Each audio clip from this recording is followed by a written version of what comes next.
Afternoon RTI media. నమస్కారం, వార్తలకు స్వాగతం. ముందుగా ముఖ్యాంశాలు. మాజీ ముఖ్యమంత్రి జగన్ మీడియా సమావేశం, పలు అంశాలపై వివరణ.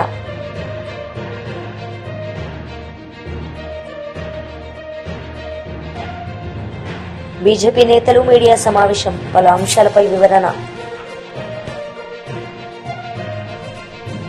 మాజీ ముఖ్యమంత్రి జగన్ మీడియా సమావేశం నిర్వహించారు. ఈ సందర్భంగా పలు అంశాలపై ఆయన మాట్లాడారు.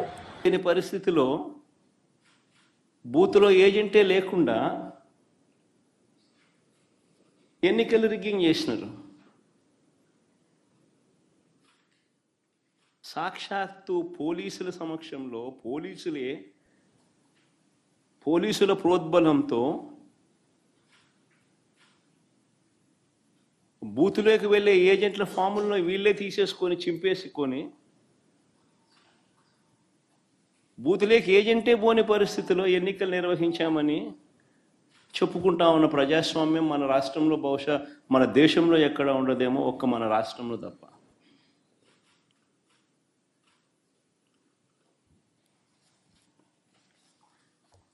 అసలు ఎన్నికల్లో బూత్ ఏజెంట్కు సంబంధించిన విధులు, బాధ్యతలు, హక్కులు ఏమిటి తెలుసా?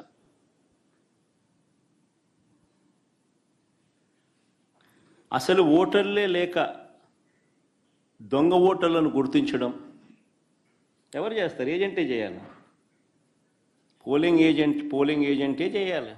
బూత్లో ఉన్న పోలింగ్ ఏజెంటే ఆయనకు సంబంధించిన విధులు, బాధ్యతలు, హక్కులు ఏమిటి అని అంటే,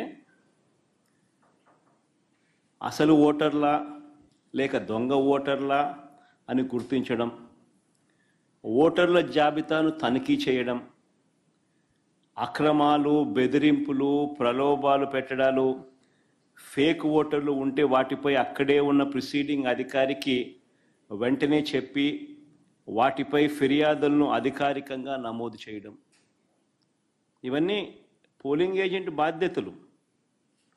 ఇవే వివరాలు పార్టీకి కూడా తెలియజేయడం.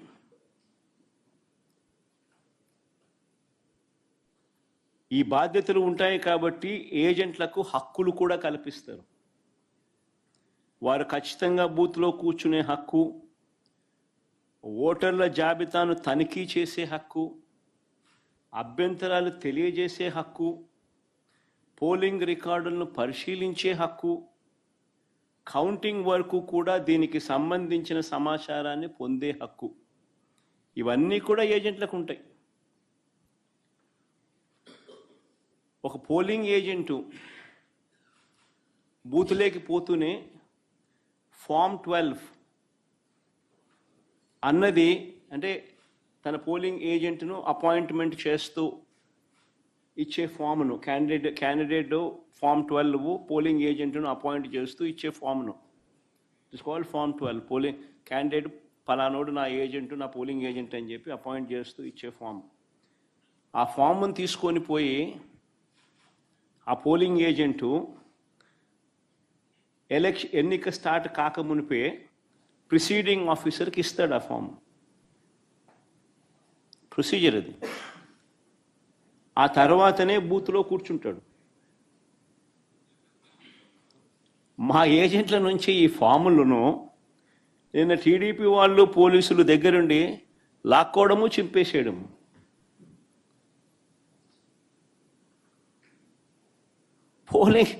పోలింగ్ ఏజెంట్ అనేవాడు లేకుండా ఎలక్షన్ జరపడం అన్నది నేను ఎక్కడ చూడలా. ప్రజాస్వామ్యం అన్నది ఇంత దిగజారిపోయిన పరిస్థితి బహుశా చరిత్రలో ఎక్కడ చూసిండు మేము.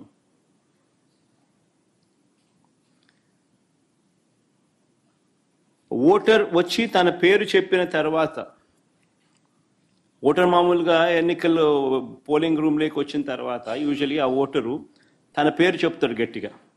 చెప్పిన తర్వాత పోలింగ్ ఆఫీసర్ రిజిస్టర్లో తన వేలుముద్ర కానీ తన సంతకం కానీ తీసుకుంటాడు.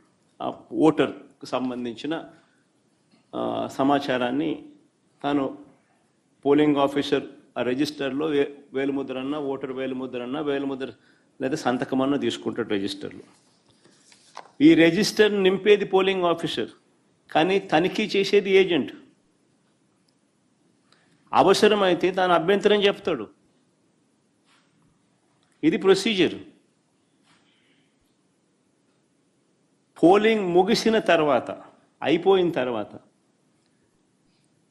ఫామ్ 32 అని ఉంటుంది. ఫామ్ 32ను నింపి ఆ బూత్లో ఎన్ని ఓట్లు వచ్చాయి అన్నదాన్ని రికార్డు చేస్తారు. బూత్లో ఉండే అధికారి ఆ రికార్డును ఏజెంట్కు ఇవ్వాల్సి ఉంటుంది. అంతేకాకుండా ఏజెంట్ నుంచి ఒక రిసీప్ట్ కూడా తీసుకుంటాడు ఆ ప్రిసీడింగ్ ఆఫీసర్. ఆ రికార్డుతో ఈ రిసీప్ట్ను కూడా జత చేయాలి.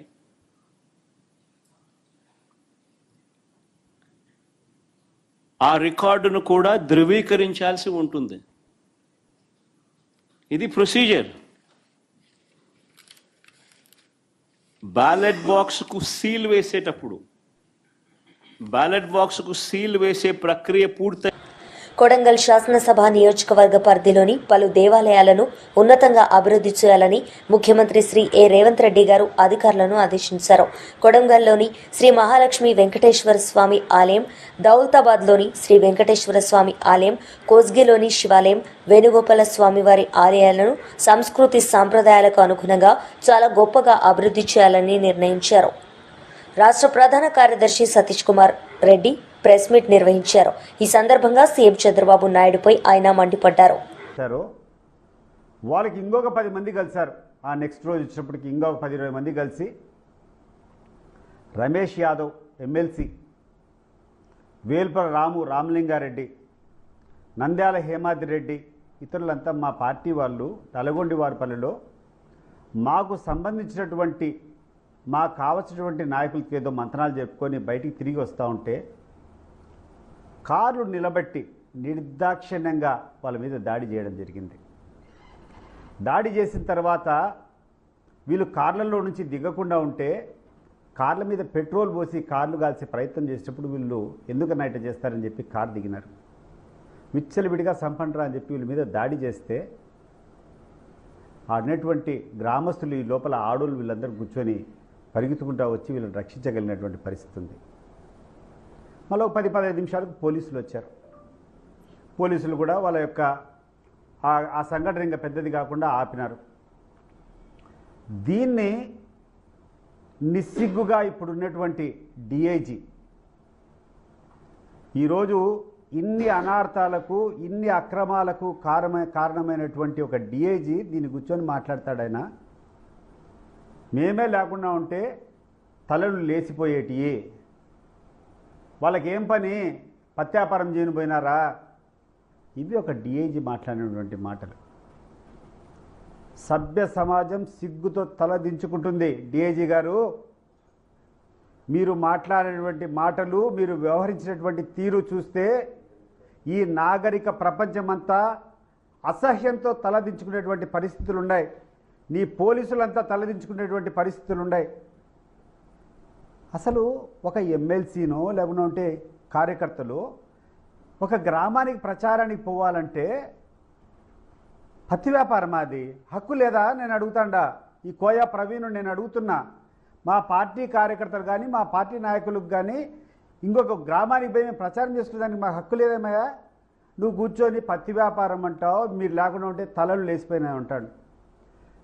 నిజంగా నీకు చెప్తున్నాను కోయ ప్రవీణ్ గారు, సిగ్గుతో తల దించుకోవాలి. నువ్వు, నీ పోలీసులు అనేవాళ్ళు ఉంటే, నీ పోలీసులు న్యాయము ధర్మము, ఎవరికైనా అన్యాయం జరుగుతుంటే మేము ఉంటామనేటువంటి ధైర్యము, సంఘ విద్రోహ శక్తులకు కానీ లేకుండా ఉంటే రౌడీలకు కానీ మీరంటే భయం అనేది ఉంటే ఈ సంఘటన జరుగుతుందా? కూతవేట్లో నువ్వు 10 నిమిషాల్లో మేము చేరుకున్నామని చెప్తున్నావే, నువ్వు 15 నిమిషాల్లో నువ్వు పక్కనే ఉండగానే ఈ రకంగా వాళ్ళు దండగులు వచ్చి దాడి చేస్తానంటే ఇది మీ అసమర్థత కాదా అని చెప్పి నేను అడుగుతున్నా. నీ అసమర్థతను నువ్వు సమర్థతగా చూపించుకుంటావు ప్రపంచానికి. అది అయిపోయిన తర్వాత నిన్న ఉదయం 4:30 నుంచి, అంటే ఆ ముందు రోజు అర్ధరాత్రి నుంచి తెలుగుదేశం పార్టీ నాయకులను స్వైర విహారం చేసుకునేదానికి అక్కడనేటువంటి ఎమ్మెల్యేలు, అక్కడనేటువంటి ఈ చుట్టుపక్కల ఉన్నటువంటి గ్రామస్తులు ఈ తాలూకాకే సంబంధం లేకుండా బయట నియోజకవర్గాల నుంచి వచ్చినటువంటి వేలాది మంది నువ్వు రౌడీ మూకలకు అందరికీ అనుమతి ఇచ్చి ఒకవైపు వాళ్ళని ఏమైనా చేసుకోమని చెప్పి వాళ్ళకు పరిస్థితులు ఏర్పాటు చేసి ఇంకొక వర్గం వైసీపీ వాళ్ళను లేని కేసులో ఇరికించేటువంటి ప్రయత్నం చేశాం. అసలు ఎక్కడైనా ఒక చిన్న సంఘటన వాళ్ళు దాడి చేశారు, మా వాళ్ళు త్రుట్లో తప్పించుకున్నారు, దాన్ని కూర్చొని నువ్వు మేము తిరిగి దాడి చేసినట్టు, ఆ దాడిలో ఒక షెడ్యూల్ క్యాస్ట్ అబ్బాయికి దెబ్బ తగిలినట్టు, ఎస్సీ ఎస్టీ అట్రాసిటీస్ కేసు 4-5 మంది మీద పెడుతూ మరి ఇతరులని చెప్పి నీకు ఎట్లా కావాలంటే అట్లా లిస్టును పెంచుకుంటా పోయినటువంటి వైనాన్ని సిగ్గుపడ్డం లేదా ఒక పోలీస్గా? నువ్వు ఒక పోలీస్గా సిగ్గు లేదా నీకు అని చెప్పి నేను అడుగుతున్నా. ఇంత దరిద్రంగా పోలీస్ వ్యవహారం చేసేదానికి ఒక ఐపీఎస్ ఆఫీసర్ ఉండాలనా? నువ్వు జవాబు చెప్పాలా. ఇంకొక విషయం ఏంటంటే, పోలీసులు ఎవరైతే కేసులు పెట్టారో SC ST act SC ST atrocities కింద ఎవరి మీద అయితే బుక్ చేసుకొని స్టేషన్లకు తీసుకొని పోయి పెట్టారో వాళ్ళల్లో కొంతమంది ఈ సంఘటన ఏదైతే వాళ్ళు చెప్తున్నారో జరిగిందని ఆ సమయంలో పోలీస్ స్టేషన్లో ఉన్నారు. ఈ పోలీసులే కూర్చొని మీరందరూ బైండ్ ఓవర్ కావాలంటే వాళ్ళ బైండ్ ఓవర్ కోసము పోలీస్ స్టేషన్లో పులివెందుల పోలీస్ స్టేషన్లో ఉండేవాటి వాళ్ళ మీద పోలీసులే కూర్చొని ఎక్కడో సంఘటన జరిగిందని బిల్డప్ ఇచ్చేటువంటి కేసు నిజంగా ఏమని చెప్పాలనో కూడా నాకు అర్థం కావడంలా. ఇక్కడటువంటి రూరల్ సిఐ, ఇక్కడటువంటి డిఎస్పి వేలకు వందలు వాళ్ళు వస్తే వాళ్ళను అలౌ చేయడం, ఒకవైపు అవినాష్ రెడ్డి గారిని పొద్దున్నే 4:30 గంటలకు పోయి ఆయన తీసుకొని పోవాల్సినటువంటి అవసరం ఏముంది బలవంతంగా?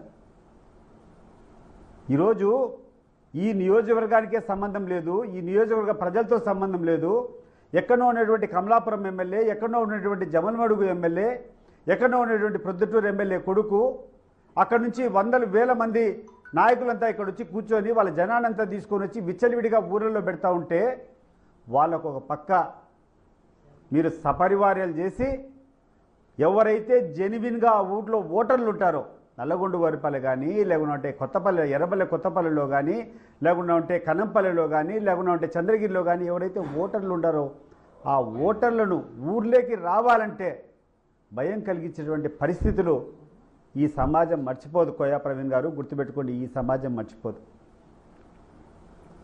పార్టీ గురించి పక్కన పెడితే నేను ఈరోజు ఒక వ్యక్తిగా అడగాల్సినటువంటి ప్రశ్నలు, ఒక పౌరునిగా బీజేపీ నేతలు మీడియా సమావేశం నిర్వహించారు. ఈ సందర్భంగా పలు అంశాలపై వారు మాట్లాడారు.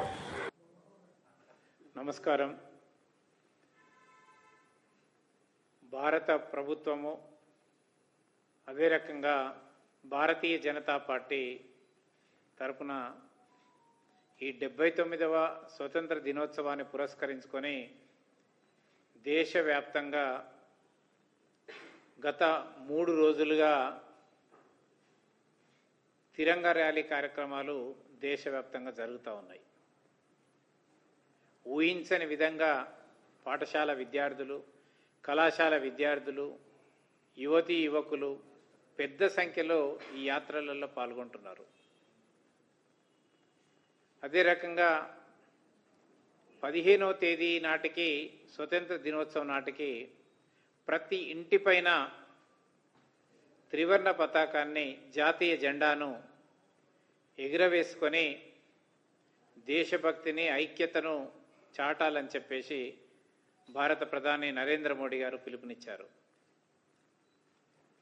గత కొన్నేళ్లుగా భారతదేశం అనేక విజయాలను సాధిస్తున్నది. ఏ విజయం సాధించినా కూడా మరి ప్రజలందరూ కూడా పార్టీలకు అతీతంగా, కుల మతాలకు అతీతంగా, వయస్సుతోని సంబంధం లేకుండా జాతీయ జెండా అందరినీ ఐక్యం చేస్తున్నది. జాతీయ జెండాను చూడగానే ఒక ఎమోషనల్ అటాచ్మెంటు, అదే రకంగా ఒక సమగ్రతను, సమైక్యతను తెలియపరుస్తుంది. ఆ రకంగా ఈరోజు దేశ ప్రజలందరినీ కూడా ఐక్యం చేసినటువంటి ఘనత భారత ప్రధాని నరేంద్ర మోడీ గారికి దక్కింది. ఇటీవల పహల్గాంలో మన భారత పౌరులను తీవ్రవాదులు హతమారిస్తే వెంటనే ఆ తీవ్రవాదులను హతమార్చి అదే రకంగా తీవ్రవాదుల యొక్క స్థావరాలను కూడా ధ్వంసం చేసి తెలుగుదేశం పార్టీ రాష్ట్ర అధ్యక్షులు పల్లా శ్రీనివాసరావు మీడియా సమావేశం నిర్వహించారు. ఈ సందర్భంగా పలు అంశాలపై ఆయన మాట్లాడారు. క్రితం పిలుపునిచ్చారు. ఆ కార్యక్రమాన్ని ఏ విధంగా ప్రతి కార్యకర్త ముందుకు తీసుకెళ్లారా అన్న విషయం మీద వారు పూర్తి చేసినటువంటి కార్యక్రమాన్ని పూర్తిగా వారు దాని గురించి ఇన్ఫర్మేషన్ అంతా తీసుకుని మరి వెళ్ళడం జరిగింది. దీంట్లో మా జాతీయ ప్రధాన కార్యదర్శి, యువ నాయకులు, మా భవిష్యత్ నాయకులు అయినటువంటి లోకేష్ గారు కూడా ఉన్నారు. అయితే ఆ కార్యక్రమాన్ని చేయమని పిలిపించిన దగ్గర నుంచి ప్రతి కార్యకర్త, తెలుగుదేశం పార్టీ కుటుంబ సభ్యులు ప్రతి ఒక్కరు కూడా ప్రజల్లోకి వెళ్ళి ఏదైతే గత 12 నెలలుగా కూటమి ప్రభుత్వం చేసినటువంటి అభివృద్ధి కార్యక్రమాలు ఉన్నాయో ఆ అభివృద్ధి కార్యక్రమాలని ప్రజల దృష్టికి తీసుకువెళ్ళడం, మళ్ళీ వారి దగ్గర నుంచి ఫీడ్బ్యాక్ తీసుకొని మళ్ళీ పార్టీకి తెలియజేయడం. ఈ విధంగా సుమారు 40 రోజులు 1,08,000 మంది కార్యకర్తలు ప్రతిరోజు కూడా పాల్గొని ఇంటింటికి వెళ్ళి ఏదైతే మేము ఇచ్చినటువంటి పాంప్లెట్ ఉందో ఆ పాంప్లెట్ని ప్రతి ఇంటికి కూడా చేరవేయడం జరిగింది. ఈరోజు ఒకసారి ఆ కార్యక్రమంలో ఎన్ని గడపలు, ఎన్ని ఇల్లులు టచ్ చేశారా అనేది కానీ ఒకసారి చూసుకుంటే, ఎందుకంటే ఈరోజు మా యువ నాయకులు కేవలం ఇంటింటికి వెళ్ళారు, మన పాంప్లెట్ ఇచ్చారు అంటే తీసుకునే విధంగా కాదు. దాన్ని మేము టెక్నాలజీతో జోడించి ప్రతి ఇంటి దగ్గర కూడా ఆ జియో ట్యాగింగ్ వచ్చినట్టుగా ఆ డేటా అంతా కూడా బ్యాక్గ్రౌండ్ చెక్ చేసుకొని మరి ఈరోజు మీకు తెలియజేస్తున్నాం. ఈ గడిచిన 40 రోజులుగా ప్రతిరోజు 1,00,000 మంది మరి తిరిగి ఈ రాష్ట్రంలో 1,20,000 ఇల్లుని శ్రమించాలి, 1,20,00,000 ఇల్లుని టచ్ చేయడం జరిగిందని చెప్పి ఈ సందర్భంగా తెలియజేస్తున్నాం. ఎగ్జాక్ట్గా ఫిగర్ చెప్పాలి అంటే 1,20,53,109 ఇల్లులు మరి ఈరోజు మా క్యాడర్ అంతా వెళ్ళి ఈ సుపరిపాలనలో తొలి అడుగు అనే కార్యక్రమాన్ని లో భాగంగా ఇన్ని ఇల్లులు టచ్ చేయడం జరిగిందని చెప్పేసి ఇంటింటికి వెళ్ళడం జరిగిందని చెప్పి మీకు తెలియజేస్తున్నాం. అంటే రాష్ట్రంలో 1,50,00,000 ఇల్లులుంటే 1,20,00,000 ఇల్లులు మా క్యాడరు గడిచిన 40 రోజులుగా మరి ఇంటింటికి వెళ్ళి ఈ సుపరిపాలన తొలి అడుగులో పాంప్లెట్ ఇవ్వడం జరిగిందని చెప్పి తెలియజేస్తున్నాం. ఎక్కడికి వెళ్ళినా, ఎందుకంటే జాతీయ అధ్యక్షుల వారి యొక్క ముఖ్య ఉద్దేశం, అలాగే మా భవిష్యత్ నాయకుల యొక్క ఉద్దేశం, అసలు ప్రజలు ఏమనుకుంటున్నారు, ప్రజలు ఏ విధంగా ఈ గడిచిన సంవత్సరంగా కాలంలో ఏ విధంగా ఎటువంటి లబ్ధి పొందారు, ఎటువంటి పాలనలో వాళ్ళు ఉన్నారు అనే విషయాలను తెలుసుకోవడానికి కోసం మరి క్యాడర్ని పంపించడం జరిగింది. ఎక్కడికి వెళ్ళినా సరే ప్రజలు మాకు నీరాజనం పట్టడం జరిగింది. మనుషులంతా కూడా ఏం అందినా అందకపోయినా సరే పాలన మాత్రం ప్రశాంతంగా సాగుతుంది అనే మాట ప్రతి ఒక్కరి దగ్గర రావడం జరిగిందని చెప్పేసి ఈ సందర్భంగా తెలియజేస్తున్నాం. అలాగే ఈరోజు మా క్యాడర్ అందరూ కూడా చాలా ధైర్యంగా, ఎందుకంటే మేము ఏదైతే మేనిఫెస్టోలో పెట్టామో, ఏదైతే సూపర్ 6 ఉందో ఆ సూపర్ 6లో 70% వరకు కూడా మనం పూర్తి చేసుకున్నాం. రేపు ఉచిత బస్సు పెడితే ఆల్మోస్ట్ 90% పూర్తయ్యే పరిస్థితి ఉంటుంది. అలాగే మేము ఎంత ధైర్యంగా వెళ్ళగలిగామంటే, మీరు పెన్షన్ కానీ తీసుకుంటే ఒక్క మారుగా 1,000 రూపాయలు పెంచడం జరిగింది. అదే కాకుండా 3 నెలల ఎరియర్స్ కూడా ఇవ్వడం జరిగింది. ప్రతి నెల 1వ తారీఖునే డబ్బులు అందేటట్టుగా చేస్తున్నాం. దానికి చాలా సంతృప్తిగా ప్రజలు ఉన్నారని చెప్పి తెలియజేస్తున్నాను. అయితే ఇంకో దాంట్లో ఇంకనూ కొంతమందికి ఈ 6 స్టెప్ వెరిఫికేషన్ ఉంది, ఆ 6 స్టెప్ వెరిఫికేషన్ తీసి ఇస్తే బాగుంటుందని చెప్పి అడుగుతున్నారు. ఖచ్చితంగా వాటిని కూడా తీసుకోవడం జరుగుతుందని కూడా ఈ సందర్భంగా తెలియజేస్తున్నాం. అదే కాకుండా సంక్షేమాన్ని అభివృద్ధిని అంటే మౌలిక వసతుల్ని రెండు కళ్ళుగా ఈరోజు పాలన సాగుతుంది. గతంలో వార్తలు ముగించే ముందు ముఖ్యాంశాలు మరోసారి. మాజీ ముఖ్యమంత్రి జగన్ మీడియా సమావేశం, పలు అంశాలపై వివరణ.